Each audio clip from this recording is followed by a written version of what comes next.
You ask Tiger to solve. This deals with linear equations with one unknown. The final result is x equals 7. Let's solve it step by step. Simplify the expression. Group like terms. Simplify the arithmetic.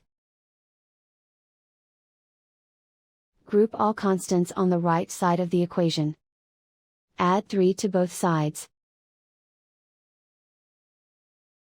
Simplify the arithmetic.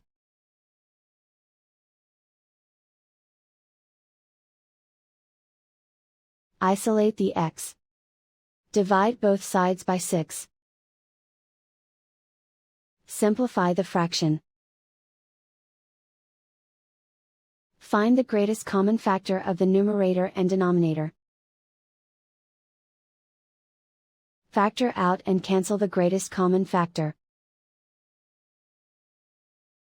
And so the final result is x equals 7.